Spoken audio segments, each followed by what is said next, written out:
శ్రీ గురుభ్యో నమః. ఓం శ్రీ సరస్వత్యై నమః.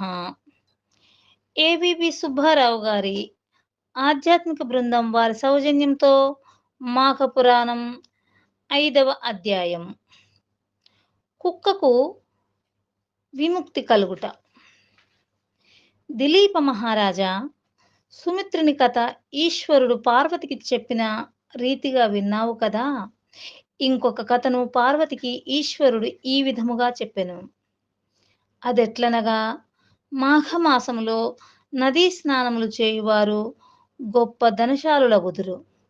వర్తమాన కాలమందు ఎన్ని కష్టములు అనుభవించుచున్నప్పటికిని మాఘమాసము మొదలైన తర్వాత వారి కష్టములు క్రమేపీ సమసిపోవును. మాఘశుద్ధ దశమి నాడు నిర్మలమైన మనస్సుతో శ్రీమన్నారాయణుని పూజించిన ఎడల శ్రీహరి కటాక్షమునకు పాత్రులగుదురు.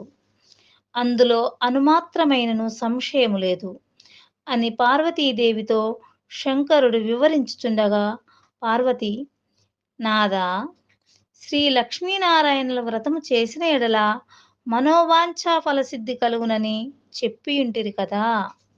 ఆ వ్రత విధానం ఎట్టిదో, ఎటుల ఆచరించవలెనో తెలియపరచుడని కోరినది.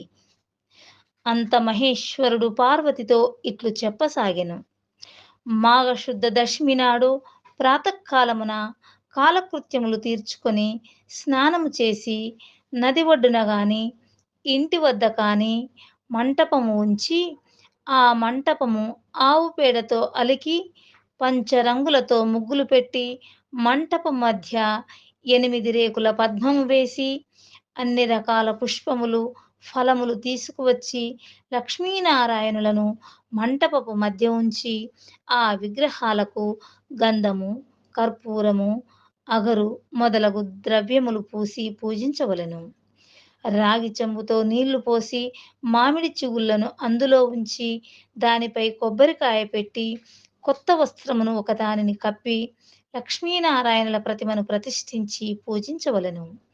ఆ మండపము మధ్యలో సాలగ్రామమును ఉంచి ఒక సద్బ్రాహ్మణుని ఆహ్వానించి పూజించి వారి చేత ధూప దీప చందనాగరు పరిమళ వస్తువులు ఉంచి నైవేద్యము పెట్టవలెను. తరువాత రాగి పాత్రలో నీరు పోసి అర్ఘ్యప్రదానము చేయవలెను. అటు తరువాత సూర్యనారాయణ స్వరూపుడగు శ్రీరామచంద్ర ప్రభువును మదిలో ధ్యానించవలెను. మాఘమాస స్నానము చేయువారు వారి తల్లిదండ్రులు, బంధుమిత్రుల సమక్షములో